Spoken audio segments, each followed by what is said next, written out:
What's up, everybody? Welcome to Kinda Funny Games Daily for Thursday, April 19th, 2018. I'm one of your hosts, Greg Miller, alongside the Reverend Jared Petty. Dokie dokie, and good to see you, Greg. Good to see you, Jared Petty. Let's talk about it. Let's get the elephant in the room out of the way. What's the elephant? You're wearing a smaller shirt. I am wearing a smaller shirt.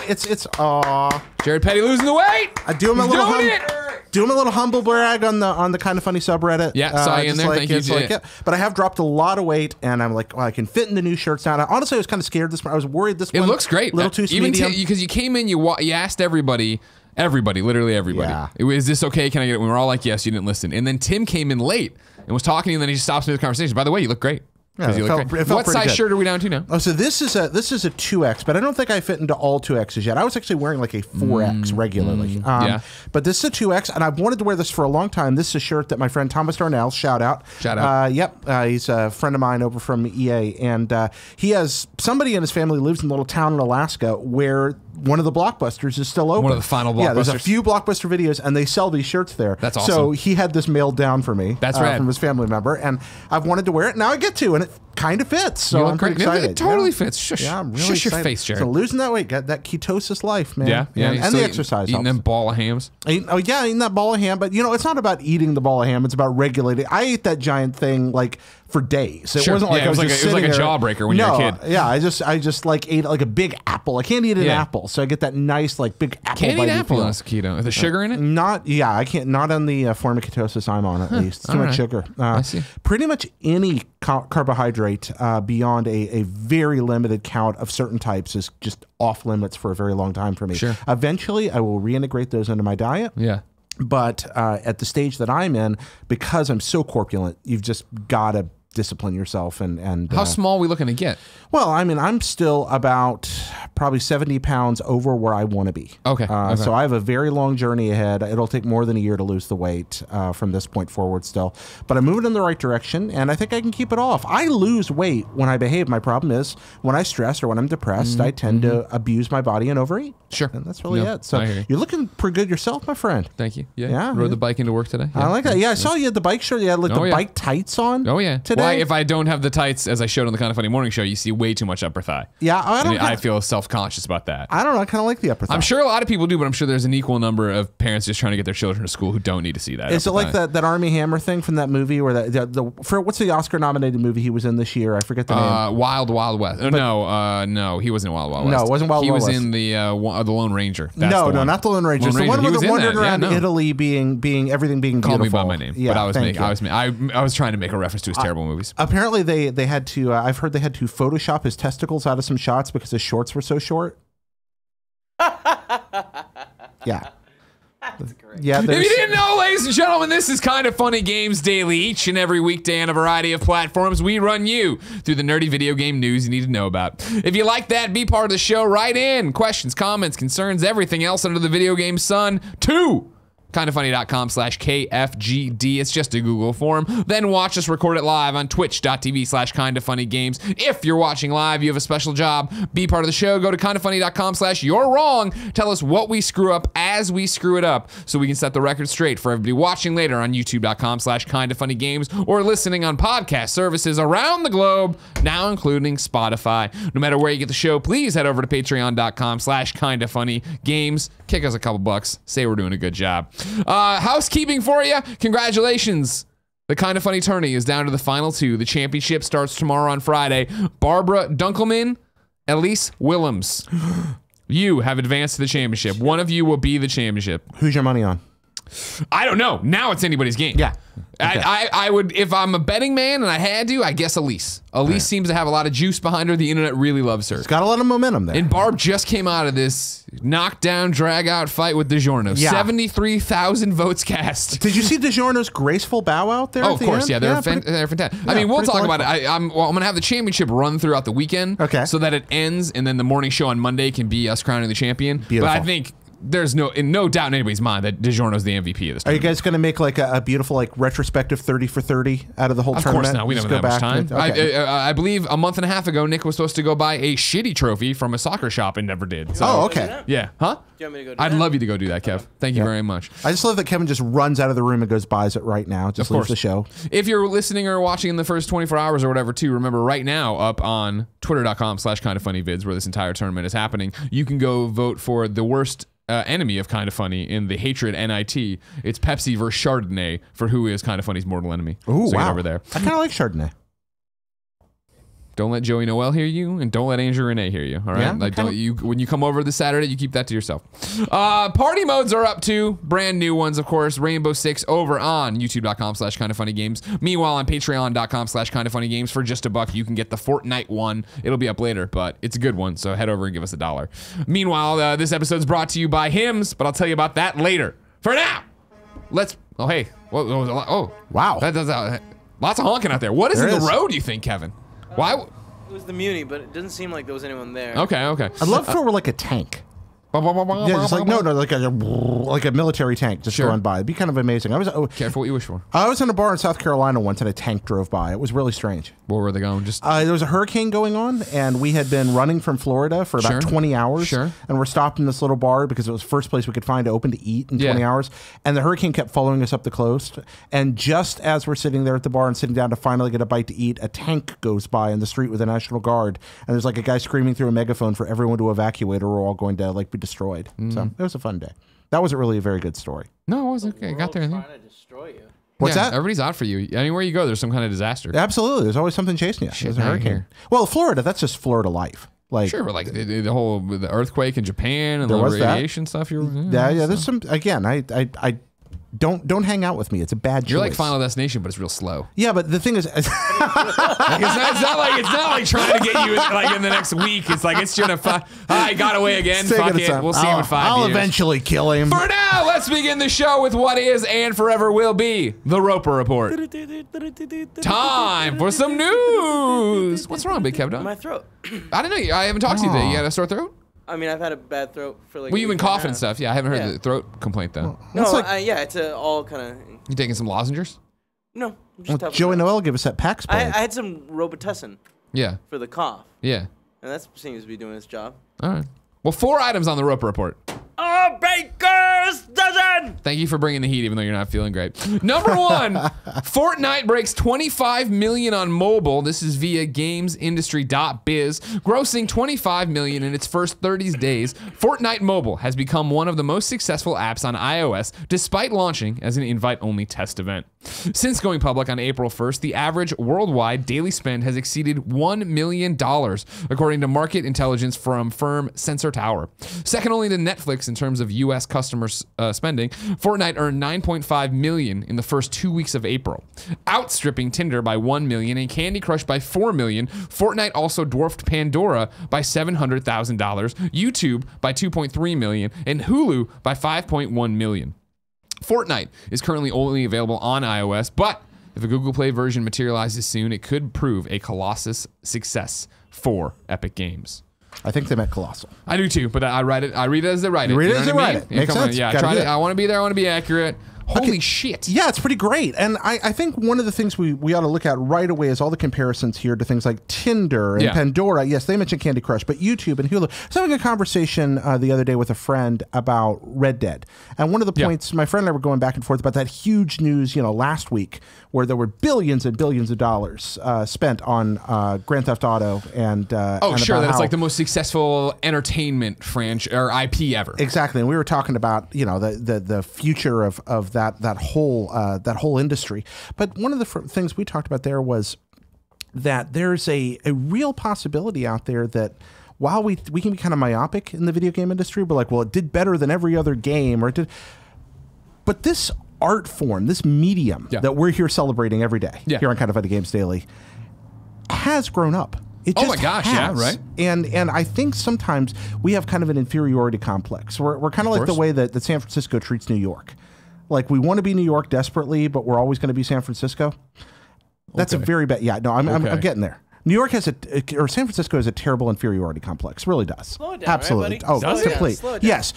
Here's my thing. I'll get bold on you right now. You know who has inferiority complex? Who's that? New York. What?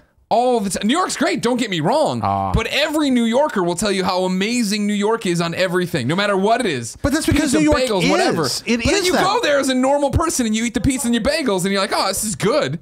And Pizza's it's better great. than Noah's bagels for sure. But I don't hear San Francisco people going around being like, San Francisco's so amazing. We're all like, it's really expensive. Oh, I do. I hear it. It is amazing. I love San Francisco. It's so expensive, but it's so amazing. So now, anyway, without going off on San Francisco, what I'm trying to get to here is that I do think the video game industry has a kind of an inferiority complex compared to more traditional mediums, like television or movies or things like that. And we sometimes tend to compare within ourselves. And the point that something like this makes with Fortnite is that video games have extended beyond this limited cultural space. And they become part of, what were we pointing? You said beyond. I was going to interrupt your thought, but I still have the knee-jerk reaction of screaming. You know what? I love it. I was like, oh, am I missing something? Video games have extended beyond that. That's I think one of the most valuable things we can draw. Well, and I appreciate that from this gamesindustry.biz article. Yeah, that they go out and explain like, we hear every time we throw around a figure here of how successful any game's doing, it quickly just becomes white noise. Yeah. Okay, that's really successful. All right, yeah, GTA 5, with the thanks to GTA Online, is the most successful IP of all time. Great, and there's charts showing it outplacing all these different things. Yeah. But yeah, the fact they come in here and they say like by Tinder, which I wouldn't even think about monetizing because I'm an idiot. I don't know that app at all. But like Candy Crush, that makes sense. YouTube, okay, YouTube Red and stuff like that. Hulu, Pandora, I understand where money's going on that sense. But you got to get them in there. Well, video games, we tend to gamify things. You know, video games are built around scores. They're built around qualitative factors. They're built around how well we're doing in a measurable numeric way. And I think we tend to focus a lot on stories like this because they remind us of the games that we play and like, oh, look, we're objectively doing better than this thing, that thing, the other thing. But I do think the larger narrative is that the state of the art has truly advanced to a new place. We talk so much about new steps that God of War is taking and how that's kind of changing the game. The medium is growing up along with us, and that's exciting. And something like Fortnite Mobile is another groundbreaking movement in an art that just continues to kind of bulldoze its way toward that wonderful immersive convergence that we've all hoped for. Because I'd argue this, right? And I'm with you that, video games constantly we're dealing with, we're bigger than movies, we're bigger than this. These headlines you throw out, and it's not because I think there's an inferiority complex of like, we need to be taken seriously. I think it's the thing of like, God, it's hard to explain to somebody who doesn't get video games that video games stopped at the NES when their kid played it and they never touched it again. When Janina was on talking about Battlefront, she was talking about when she was, going off and doing Hollywood Reporter interviews and having to they're like, oh, you're in a video game, that's cute. And she'd have to start bringing in statistics about how big video games are. And I really feel as we get to the convergence point where suddenly no one who's doing it, who's a professional, hasn't been around video games their entire lives. Whether they were a gamer, whether it is not what I'm talking about. But the fact of, they went to college and they knew people were playing games next door and they were as good as movies. And now they no longer look down on them as something for kids or something to do in the arcade while you wait for your pizza. Yeah, I'm going to toot my own horn here, but that's why I did Hop, Blip, and a Jump. I'm sorry, what's that show? That's Hop, Blip, and a Jump. Where can I watch that? Well, you can watch that at youtube.com/Hop, Blip, and a Jump. Or you can go to hopblipjump.com. And I'm a big fan of content like that. Where could I give you a few bucks? Oh, if you wanted to give me a few bucks for that, just go to hopblipjump.com. That takes you right to the Patreon. And if correct me if I'm wrong here, it's because you quit your job, right? And that's like your full-time gig to make money now. Pretty much how I live. Yes, and it's we're still figuring out if that's going to work or not right now. So, you're saying you need people to go support you? It would be helpful, definitely, and also to pop in there and watch those new videos because I got that big boom on the first one, and honestly, I think the second and the third are better. And not nearly as many people have seen them yet. So I think that's worth doing. Right, and the fourth's well on its way now. So, but. All that, there was actually a point to that. Sorry. No, I appreciate it. To your own horn. Don't apologize for trying to get people to buy my product. For trying to stress the message that you use the Patreon page to live and people need to support you there and watch your stuff. And then we don't pay you, we pay you, but we don't pay you a livable wage because you're not a full-time employee and this is just a contract work? Exactly. Or that I'm trying to create something unique and exciteful that's not quite like anything else out there, but I think is worth your time in small, bite-sized chunks of qualitative content. Yeah. Okay. But I want to talk about the qualitative. We talk so much about the quantitative here, and it is important. We should cover these stories. I think that what I try to do with Hot Blip Jump and what some other people in the industry are trying to do right now is address gaming qualitatively. Just make the assumption that the medium is well understood by the people around you, know, that people And for the have most as part, much I think it is exposure. nowadays. We get better every time. Don't get me wrong. Exactly. You can go to a mainstream outlet and maybe they don't get it and they still like, what's esports? But like, yeah, they also, like, I was blown away to go to Missouri and have my journalism professors telling me about how big esports was, and they had just done this giant national thing at Stevens College, and like people knew what that was. Like, Yeah. oh shit, that's weird. It's like, whoa, that's rad though. Yeah, That's yeah. great. Oh, it's awesome. It's amazing. It's a good time to be alive in the world of games. It really is. Yeah.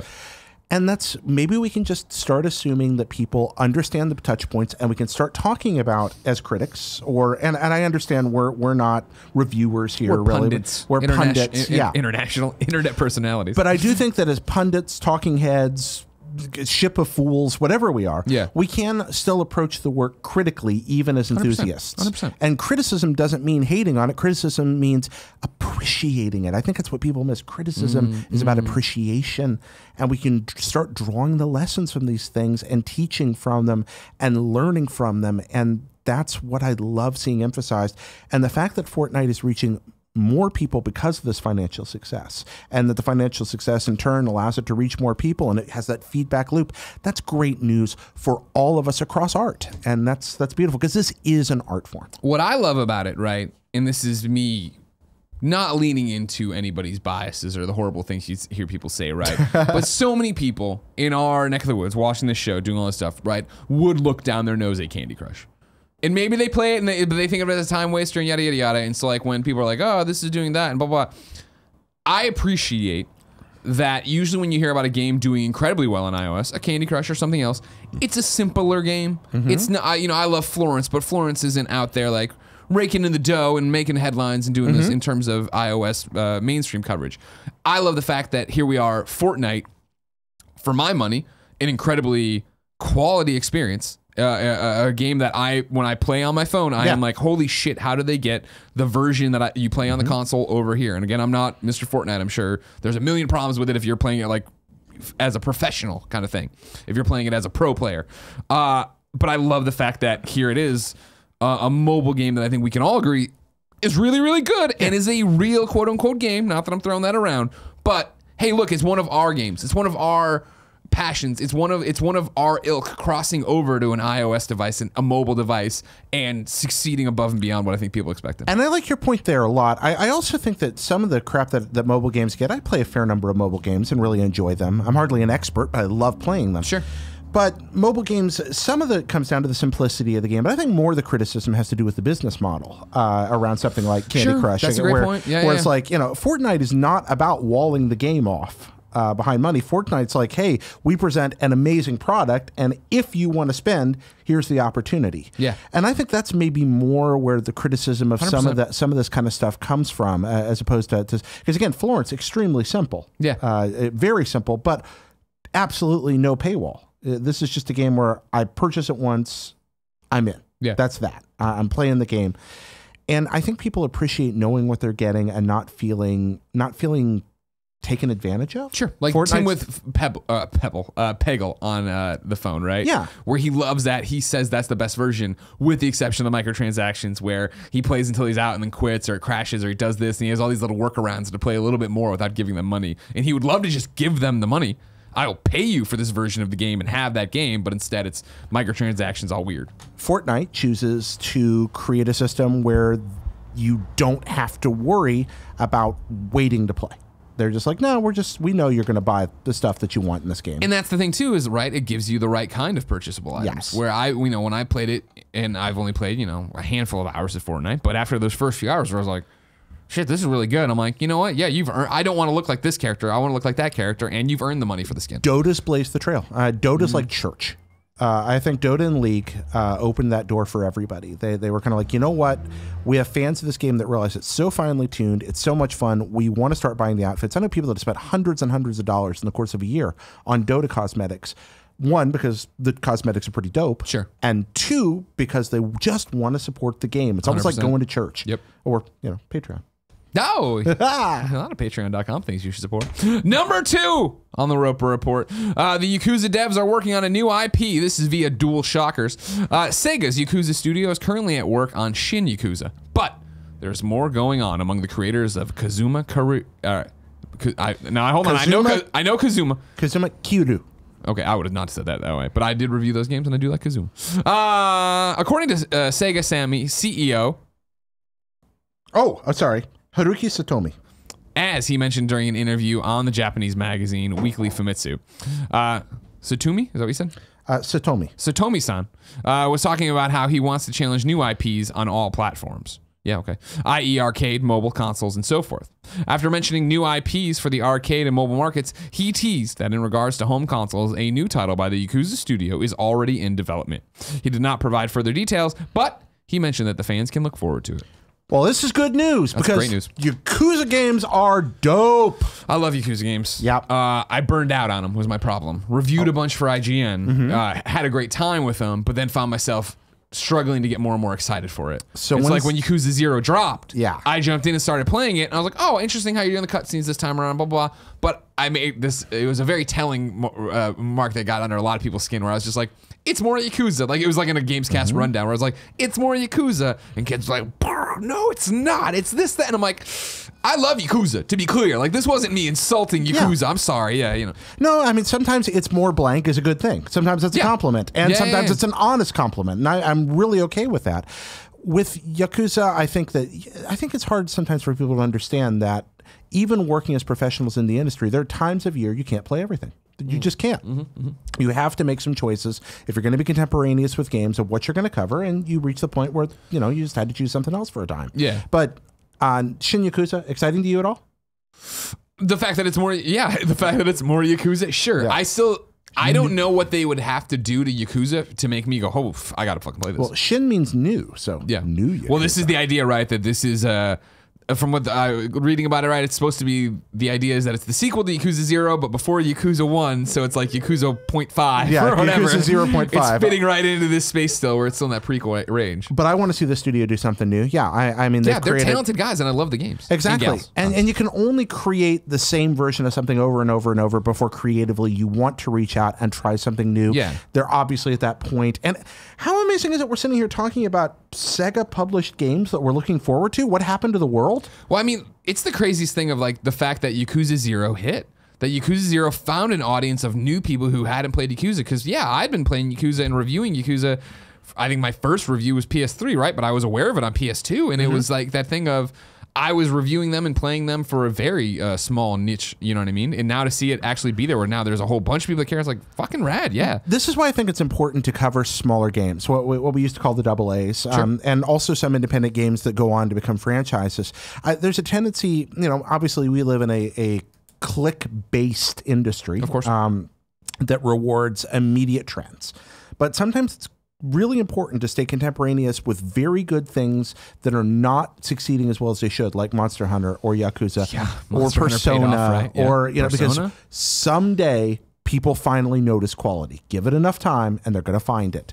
And when you're ahead of the game on that, it can pay off for long-term planning. So I think that's a very important thing. A lot of our friends out here are content creators. So we have friends here that have their own YouTube channels, that have their own Twitch channels. Keep supporting that stuff, folks. I understand it doesn't get the immediate clicks, but you're going to be the one ahead of the game. I'm jumping into reader mail here and grabbing one for you. Dylan wrote in to kindafunny.com/KFGD and says, in a world with so many talented writers and aspiring journalists, what is the best way to make yourself stand out to get that dream job in games journalism? It's a career that I'm working really hard to pursue, and I could use some advice from my favorite people in gaming. Smiley emoticon. There we go. Cover what you're passionate about, but don't treat it as niche. What I mean by that is demonstrate your depth of understanding in the subject, but don't just speak to one small audience. Be a teacher. Introduce new people to the material. Be an evangelist. Bring your joy to others from it. Don't be like, you should like this and come over here and enjoy it. Present it to people. Don't hide it behind the wall and tell you to come in. Bring it out to them. That's one way to stand out. Greg? That's been my thing. I don't want to, I know this gets talked about a lot in the industry, and I talk about it all the time on different shows and things like that when people interview me. But for sure, what I always say nowadays is specialize. If you love JRPGs, Be the JRPG person, and what you're saying is, yeah, bring that knowledge to people, and it'll help you stand out. So many people, you know, oh, I want to work at IGN one day, and you go to their YouTube channel or you go to their podcast, and they're trying to cover everything, and that is rough because you're never going to be IGN on that scale, right? So you need to have a voice so that when IGN is, like right now, IGN is hiring an associate PlayStation editor. Yep. That can be your niche, right? Of like, I know a lot about PlayStation, and those opportunities come, and that stands out. And you go there, and they need a PC person, they need an Xbox person, they need a JRPG person, they need somebody who understands what's happening in this market, they need a PUBG person. Absolutely, and there's a lot of truth. Specialization can be very helpful. Being a knowledgeable generalist so you can engage with others in conversations like this is very important. But creating material about something you're passionate around can be very, very powerful. I agree with you, Greg. I was joking with you this morning. I should have named my channel Brand Confusion when I started on YouTube, because I do, you know, I'm all over the place. I'm not following my own advice. But I have a friend, Jesse Hibbs. He is Strawfoot is the name. He's been following Monster Hunter since the days of yore. He's just loved it. He's followed it. He's been in that community. He's played. He started making videos just before Monster Hunter blew up. Yeah. Now his YouTube channel is succeeding. It's just exploded. Yeah. And this wonderful guy, and he makes great material. Oh my gosh. Shout out to Jesse. Strawfoot, great. Go check out his videos. But he did this. He stuck with what he loved. Yeah. And he made his videos general purpose. And what I mean that is he demonstrates to his community, yes, of course, guys, I can speak to this with expertise, but it's always about, hey, person that may not understand what's going on, you're welcome here too. He's really good at that. Same thing with Gamesplain, right? Andre Seegers, like he stuck it with the Wii U era.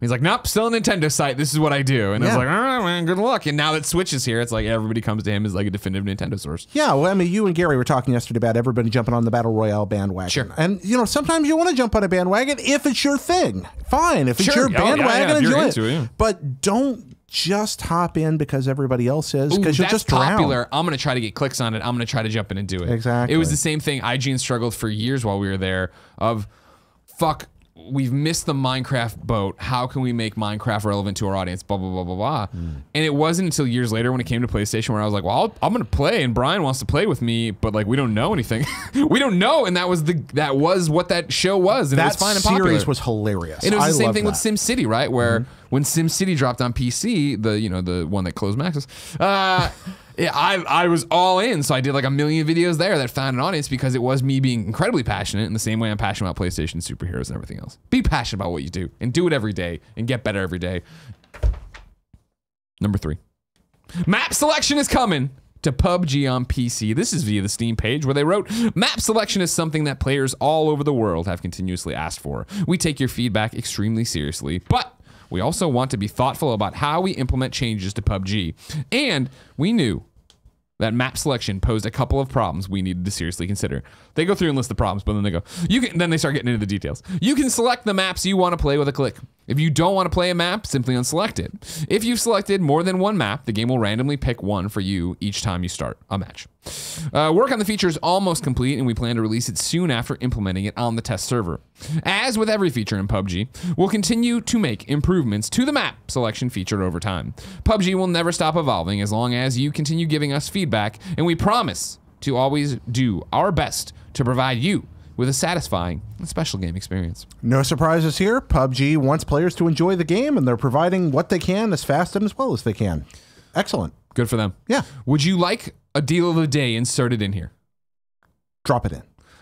Over on the deals of the day section of the show, on MSFT reports, the popular battle royale video game PUBG, or PlayerUnknown's Battlegrounds, PUBG for short, is now fully free to download and play on any of Microsoft's Xbox One consoles as part of a special promotional campaign. Ooh. From today until April 22nd, any Xbox One owner with an Xbox Live Gold subscription can download the full PUBG game from the digital storefront on the Xbox One dashboard and experience it as if they paid for it themselves.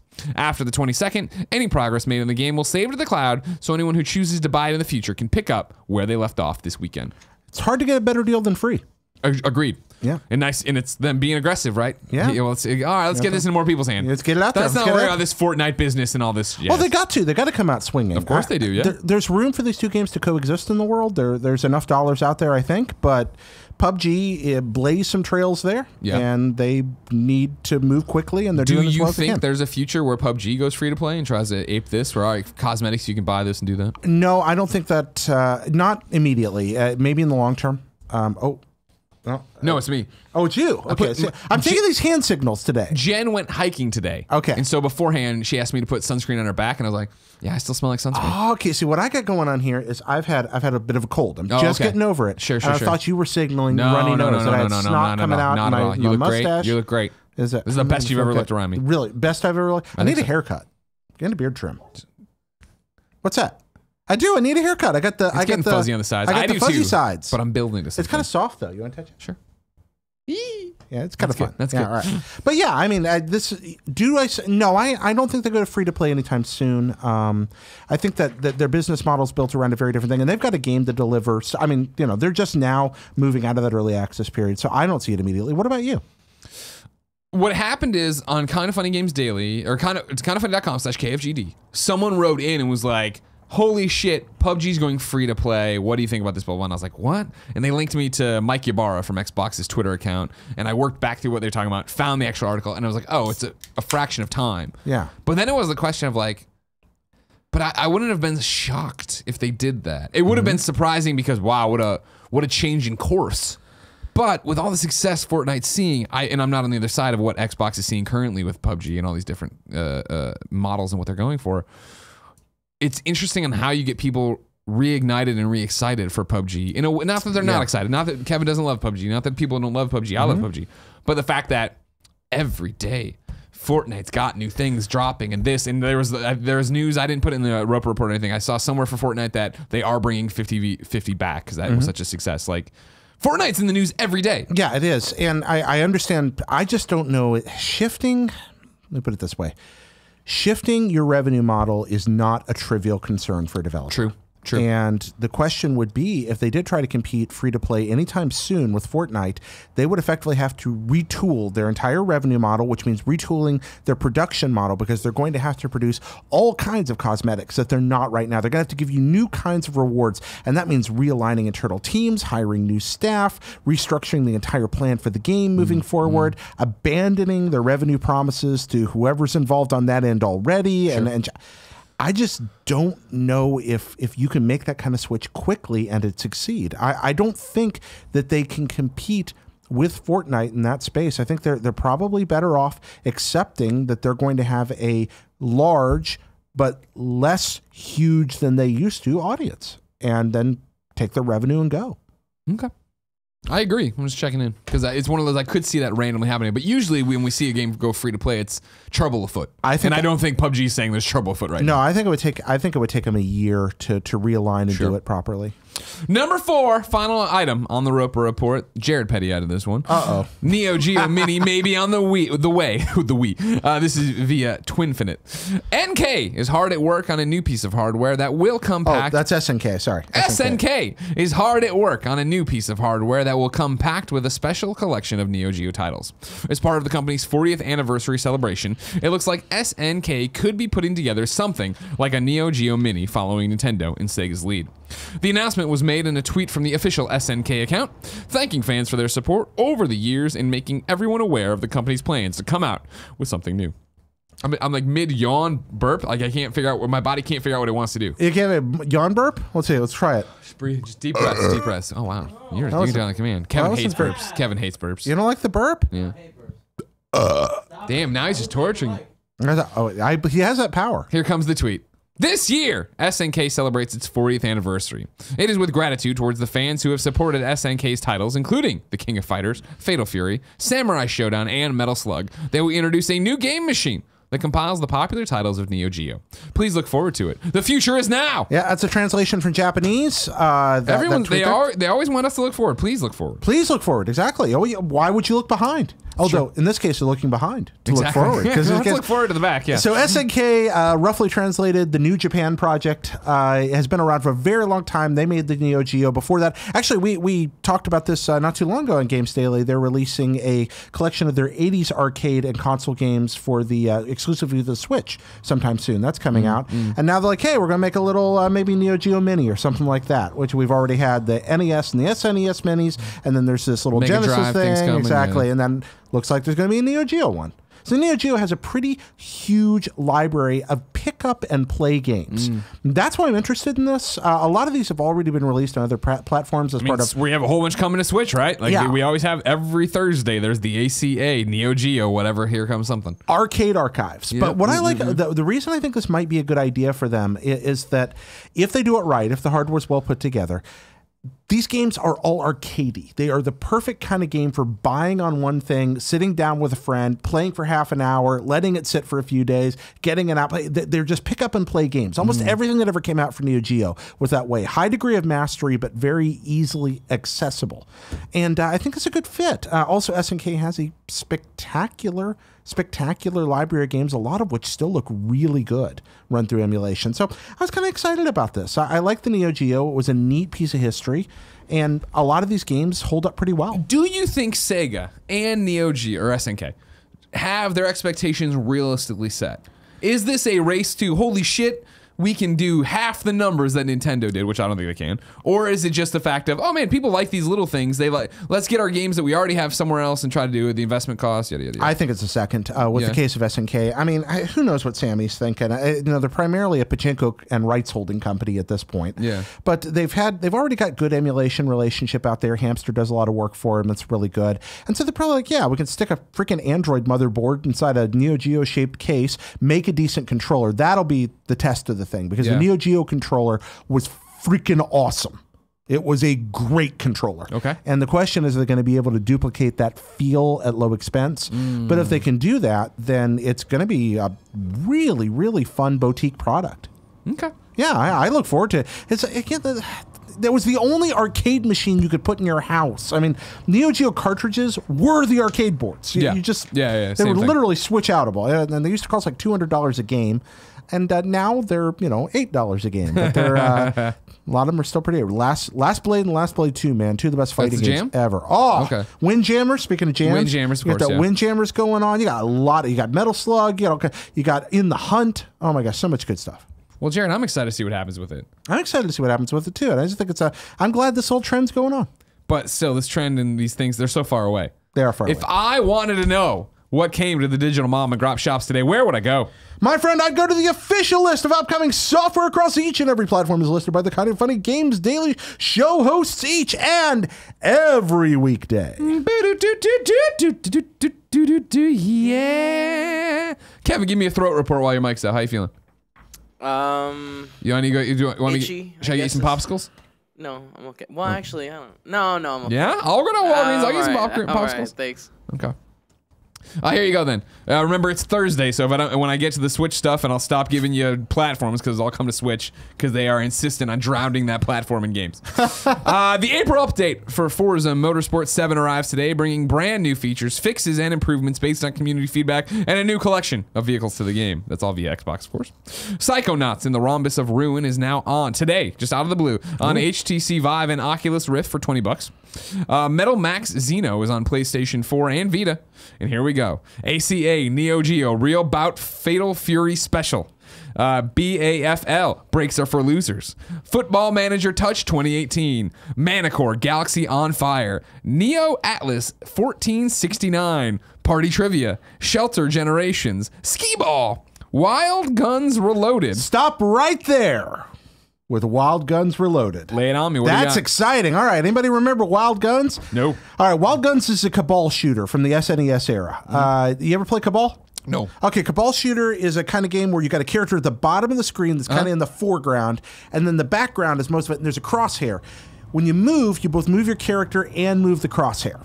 Okay. And you can move the crosshair up, down, left, and right, and then you move the character around. And you're doing two things constantly. You're shooting at things that are coming into the view in front of you, and you're dodging out of the way. So things are shooting at you in the foreground. Cabal was one of the original games that did this, and there's several others. Space Harrier's kind of like this. That's the Sega one. I've played that one. Yeah, Zombie Panic in Wonderland is close to this. There's a few others that fall in this line. Every now and then one of these pops up. Sin and Punishment kind of follows this design, especially Sin and Punishment 2. Wild Guns was a very visually interesting one of these that was pretty well done. Wild Guns Reloaded actually came out a while ago on other platforms, and it is redonkulously cool. It is a game well worth looking at for two reasons. One, it's a genre of game that's a lot of fun and it's kind of lost to time, but it's a very well done, not lazy remake, multiplayer support, and really pretty graphics, kind of a steampunk cowboy vibe to it. But second, my friend, it's the only game I know of where you play as a wiener dog on a flying saucer. I'm sorry, shooting what? cowboys. What? Wiener dog on a flying saucer shooting cowboys. Wild Guns Reloaded, I'm a wiener dog? Yep, on the Switch. What?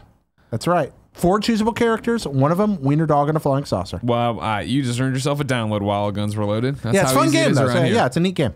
Now, let's talk about what's on Wii U. Aqua Moto Racing Utopia. You remember this one? We've done Let's Plays of it. That's right. They try to be the new Wave Race. It's you know, you're out there doing the thing. That's on Wii U. And then Cycle of Eternity Space Anomaly is on the Nintendo 3DS. Meanwhile, new dates for you. To Leave comes to PlayStation 4 on April 24th. Disgaea 1 Complete arrives on PlayStation 4 this fall.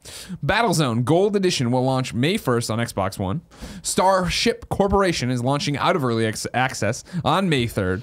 And Last Encounter is coming to PC May 8th, and then PlayStation 4, Switch, Xbox One, Q3 of 2018. Starship Corporation sounds like the world's worst big box store.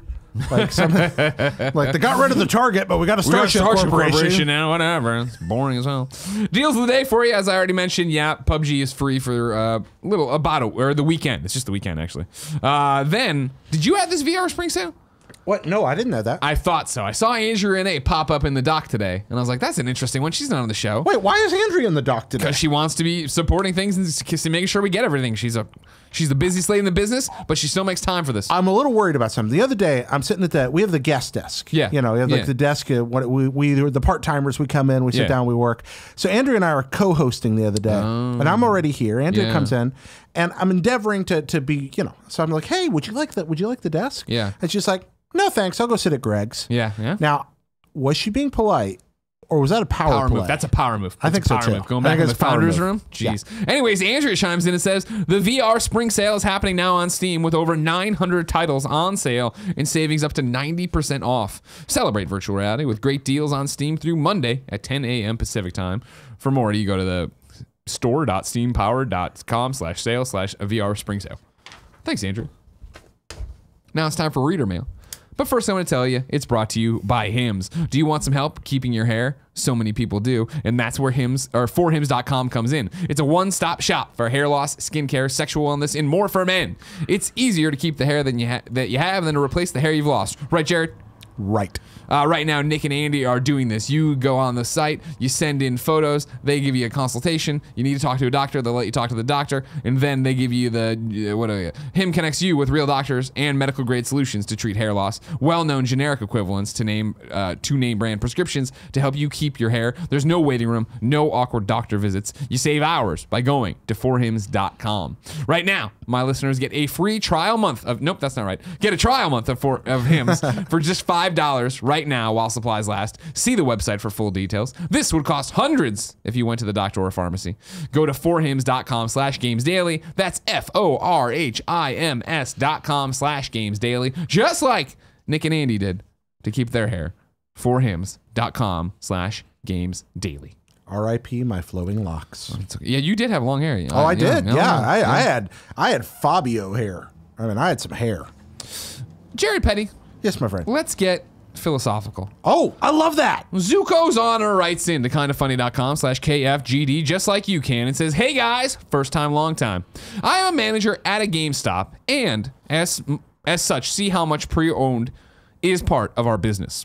So my question is this. What is your opinion on pre-owned games? Hence, denying the creators of a game the money, but getting the fan the game at a better deal. Well, simply put, I think you bought it, it's yours, and you should be able to do with it what you wish afterward. I I understand the issue is not actually that simple, but of course, that's where I like to distill it down to. I bought the game. It's my game. I like playing it. I'm done playing it. I'm not going to play it anymore. I want somebody else to be able to play it. I should be able to lend it, trade it, sell it, do what I want with it because it was mine. And that's that. I understand EULAs. I understand licenses. We all understand that these are ways for people with a lot of money, generally speaking, to get even more money. I'm not an advocate of piracy, but I do think that when you've purchased something, you should be able to do what you wish with it. I think that it's a way for people who are being fiscally thrifty to get their hands on more games. I understand that it does create some problems for developers, problems that I sympathize with. I also think that if I were developing video games, and one day I hope, wow. Fucking Harrier jet going buzzing us by right now. Kevin's not happy. It is a dream before I die, Greg, that I'm going to make a game. Yeah. And when I make my game, if it's available in a physical format, then I think that people should be able to resell it if they want to. Sure. That's easy for me to say. My livelihood isn't depending on it. Of course. But that's where I fall. All of this comes from different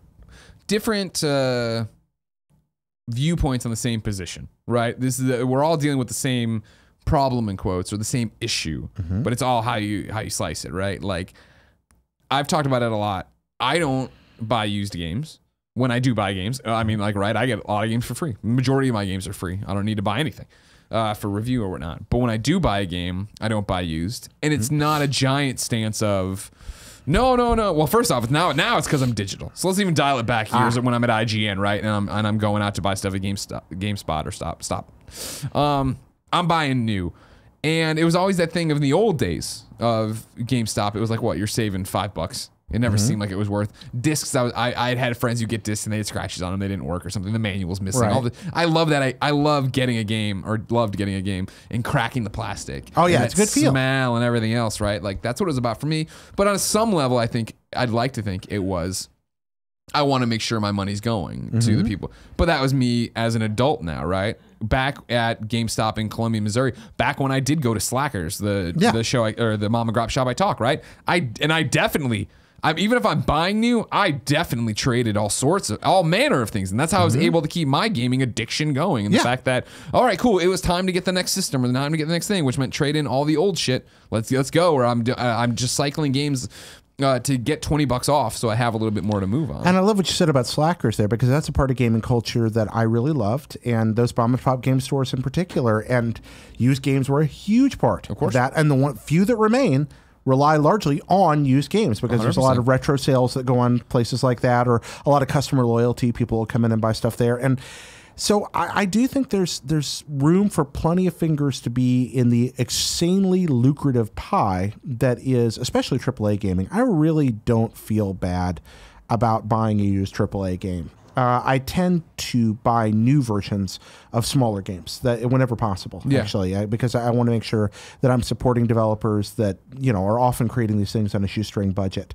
I like physical games. I tend to buy new around those, but AAA, I'm less likely to do that.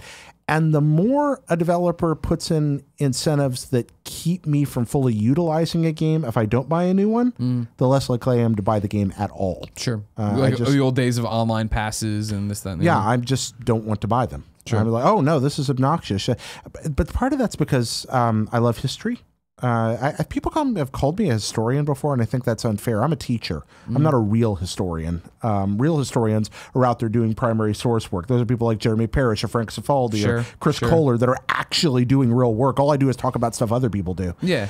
And a pundit. But I love it. Yeah. I love the stuff. And every digital barrier we put up to protect our profits today is a game that's potentially lost to history tomorrow. And I hate that thought. Oh, I hate it. Well, I feel like this was such an ongoing discussion in my mid-years at IGN. But then when digital distribution came along and shook everything up, it really faded away. To the fact that what I love about digital games is the immediacy. I love the idea that the money's getting where it needs to go. And PlayStation's getting a cut, publishers are getting a cut, obviously. But there's less of a way to screw that up. And I love the fact that Steam does it better than anybody, but PSN and Xbox now as well. Hey, we're doing these crazy sales. You know what I mean? Jump on board. Here's this game you've heard about that you can get at a price. I feel like the market regulated itself in that way where, sure, used games are still an issue, and I'm sure that's happening. You know, and David Cage threw around when Heavy Rain came out, right? The fact that, I'm gonna get it wrong, but you can kind of funny. You're wrong if you want. I think it was that they sold 5 million units of Heavy Rain, but there were 7 million people with trophies on the PSN about it. Yeah, and it's like, yeah, that sucks. That's 2 million that doesn't get put into a headline, doesn't get put into, hey, this is how the reach of this game truly was. But again, I think that now it's self-regulated in a way where I think people go out, are the hardest of the hardcore, which are you watching this show, right? Like God of War comes out tomorrow. People are buying it at midnight, whether they've preloaded it, whether they're getting it from Amazon, whether they're waiting for their Stonemason edition. Like that, those copies are sold and good. Do we have to worry that much anymore that in a month at GameStop, a 14-year-old who's making minimum wage at this job he shouldn't be working at yet is coming in and buying it used? I don't think so. Yeah, I think there's another point to what you said there too that we should think about, and that's that digital distribution can be a double-edged sword. And what I mean by that is, especially for smaller game developers, it opened doors to getting your game out there in ways that were never possible before. XBLA changed the world. Steam changed the world. Yeah. People that would not have been able to get their games on shelves before were able to get them directly in front of consumers. And that was amazing. Your weird shit. Go ahead. Yeah, iOS same way. iOS, yeah. But those sales you were talking about, particularly for smaller developers, have likewise created a system where games have been devalued. Sure. Devalued to the point where at this juncture, it's hard for a lot of people to make a living making them. And that's become a real problem. It becomes increasingly difficult to make a mobile game that's going to make money that's not predatory. Sure. Oh, the reason, right? It was, as Colin always said, it was a race to the bottom. Exactly. People expect their mobile games free. Yeah. So when Mario comes out and whatever was $10, $15, whatever it was, people were like, "What the fuck? No." And that resonated into Steam eventually out of iOS. Sure. Not that Steam was trying to devalue games, but when those, people waiting for the sales, Well, I love the sales too, and I wait for the sales sometimes. But guess what? When we spend less money for something on Steam. Yeah.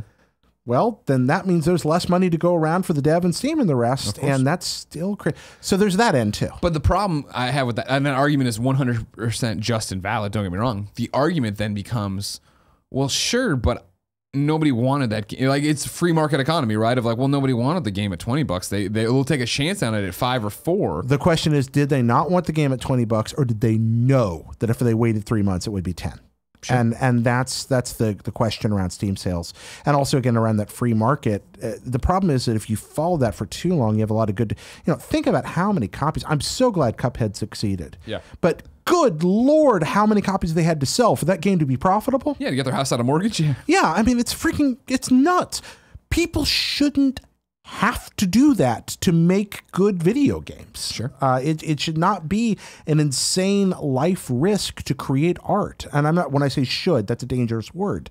But I do they're think not entitled, right? You have an idea for a game, you're not entitled. Yeah. To get it now I'm hearing it as like, is a man not entitled? But at the same time, we're in a world where Cuphead kind of needs to exist. Sure. And so there's the other end of it.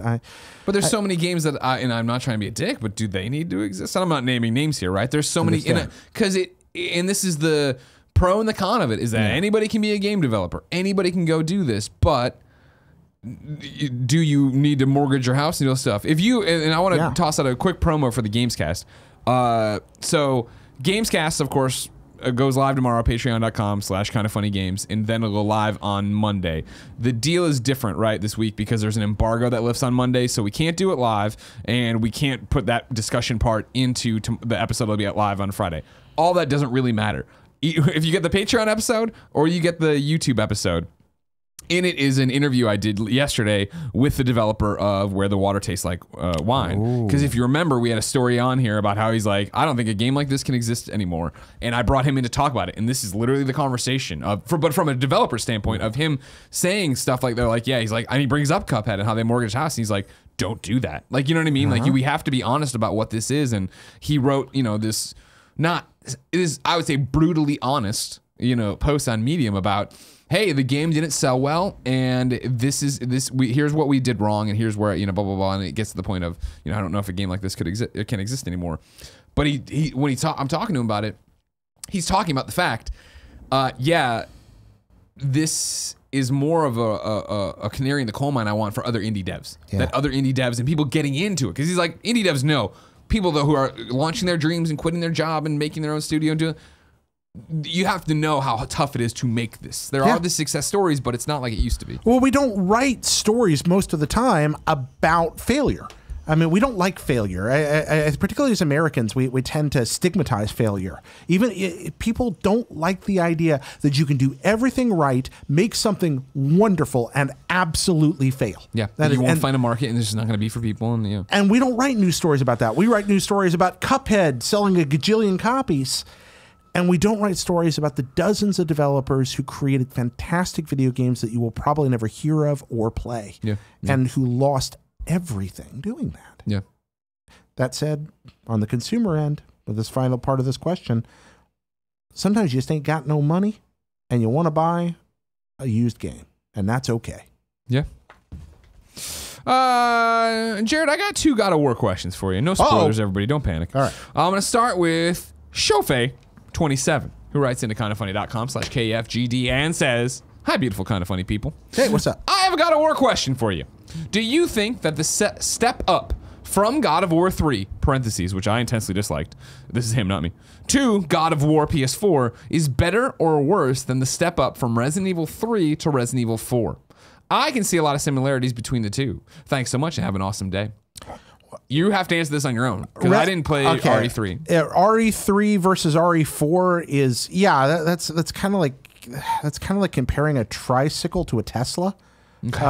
So it's a pretty big gulf right there, because RE4 was a genre changer. The entire third-person action-adventure genre we have today owes its legacy to Resident Evil 4. That game changed video gaming forever. It's one of those milestone games. Gosh, God of War 3 to God of War 4, they are vastly, God of War 1 through 3 to God of War 4 are just vastly different experiences. 100%. I don't have an analog. I am not going to give you the answer you want here and say more or less, but I am going to say that everybody that has the ability should experience God of War 4, because in my opinion, it's another milestone game. 100%. I 100% agree with you on that. Clint writes into kindafunny.com/KFGD and says, "Do you think God of War will get any DLC? I'm a frugal gamer and resell a lot of games after I beat them, but I wouldn't want to get rid of God of War if there is more content coming down the road." Also, I didn't see this. Deal of the day. Greg, you mentioned you're looking for a way to get HBO after cutting the cord, and Hulu currently has a deal to add HBO to your plan for just $5 a month for the next 6 months, $10 off the regular price. I don't want no fucking Hulu. You don't want it? I don't want Hulu. Why don't you want it? I don't watch TV, period. I just watch HBO. I'll get HBO now. God of War DLC, I personally would love that. I'm inclined to say no. The game is so huge. Like I tweeted last night that I beat it last week and I'm playing it now for the platinum, and I'm turning corners and doing things where I'm like, how the fuck is this game this good? One of the weirdest headlines I ever did at IGN was a thing about why Fallout 4 should be the last Fallout. And I took a lot of flack for that, because it's a really weird, but it's just like, you know what, go out on top. I loved Fallout 4. And I was like, platinum, that was great. Yeah, just not because I didn't like it, but because I did. I was just like, move on, make something else wonderful, because you've really nailed this time around. Yeah.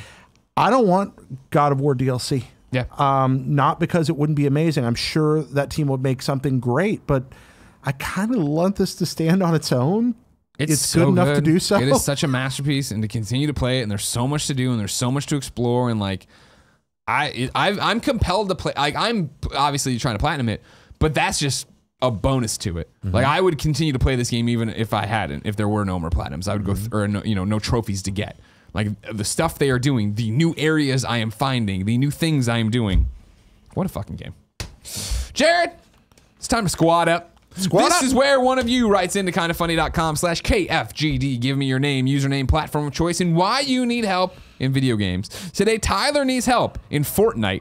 He needs Epic friends. So I guess his Epic ID is TJoeB123. I primarily play Fortnite on PS4, but not many of my PSN friends play the game. Many challenges lie before me, and I can use some help and just buddies to play with from the best friends at Kinda Funny. Also, Sony, please stop isolating PS4 from crossplay with Xbox One. So yeah, he says he needs helping Fortnite, parentheses, Epic Friends, and says TJoB123. I have no idea if he means he needs, that's his PSN or not, but good luck to you, Tyler. Be more fucking clear when you write into kindafunny.com/KFGD. Jared, you're here, so it's time for you to get salty. Oh, I'm ready to You're pass the salt? This is where I put 1 minute on the clock, and you get to be mad about something because everybody says you're too nice and happy. Roar! All right, so just go. All right, so we make videos here at Kinda Funny, and we're happy to do it. I make videos for a living over on Hop, Lip, and Jump, but as much as I love videos, friends, we need to support the written word. Why? Because it's been good to us. Because it's a medium that allows us to think about things a different way. It literally requires our brains to address the information in a way that's maybe, shall we say, a bit more cerebral. And it's very, very hard to make money right now through the written word, particularly in video games, but there are people out there trying to do it. Support smaller sites that are trying to make that happen. Support places like US Gamer or Twinfinite that rely heavily on thoughtful written articles or quick kind of more niche news. Support Kotaku, who's out there with long form pieces that really have just some interesting angles to them. They can't keep writing them if you don't read them. We are responsible for the success or failure of the written word, and we're not doing a good enough job. Jared Petty is salty, everyone. Support the written word. That's a good one. Where'd that come from? What inspires you for that today? I love reading good news, and the more I make videos for a living, the more I think about how the form is different than writing for a living. For sure. And the more aware I become of some of those nuances and how each has strengths and weaknesses, and that they should exist side by side, my conviction is growing that they serve the community best side by side as opposed to completely like one existing and replacing the other. I think that the written word challenges us. It has time machine-like qualities that videos don't have. Yeah. You can go back to the written word and literally be transported into the mind of the person who wrote it a few years ago, for example. Interesting. It's powerful, and I become more aware of that as I make more and more video for a living. Okay. Time to check in on You're Wrong. Ladies and gentlemen, if you watch the show live on twitch.tv/kindafunnygames, we have a job for you. Go to kindafunny.com/you're wrong and tell us what we screw up while we record the show live so we can set the record straight for everybody watching later on youtube.com/kindafunnygames and podcast services around the globe. I am going in here. We did well today, I'll let you know. Ooh. I don't know why Ignacio Rojas is writing with something we've said before. Neil deGrasse Tyson writes in and says PUBG is free on mobile. Okay, I don't think we got that wrong. We're talking about PUBG on Xbox, obviously, and PC, but good to know. I'm going to leave it in there. Ants in My Pants says, you missed the release of ACA Neo Geo Samurai Showdown 4 on Xbox One today. Sammy Show 4! My apologies. All right. And then Ignacio Rojas again pops in to clarify that Super Mario Run was $10 when it launched. It was $10. Yep. That's true. Ladies and gentlemen, this has been Kinda Funny Games Daily. Each and every weekday on a variety of platforms, we run you through the nerdy video game news you need to know about. If you like that, be part of the show, kindafunny.com/KFGD. Then watch us live on twitch.tv/kindafunnygames, later on youtube.com/kindafunnygames, and listen on podcast services around the globe, including Spotify. Apparently, Tim was telling me too. He asked everybody, where are we missing from? Yeah. Somebody found out iHeartRadio. That's right. We're working on that now for you too. Out That's here working exciting. hard for you. If you appreciate the work, go to patreon.com/kindafunnygames. Kick us a couple bucks. Keep the mics on. I feel like Tim dodged a bullet there on that because I figured we were getting like 600 Bulgarian like download services. Weird Zune things. Yeah, you it's Zune, man. Wow. Of course, support my co-host today, Jared Petty. Jared, where can they find you? They can find me at youtube.com/hoplipandajump, or if you want to support directly, just hoplipjump.com. And I hope you will. And yeah, go watch the video because the new one's really good. Okay. Ladies and gentlemen, Andrew Renee, the busiest lady in the business, will join me tomorrow. But until then, no. It's been our pleasure to serve you.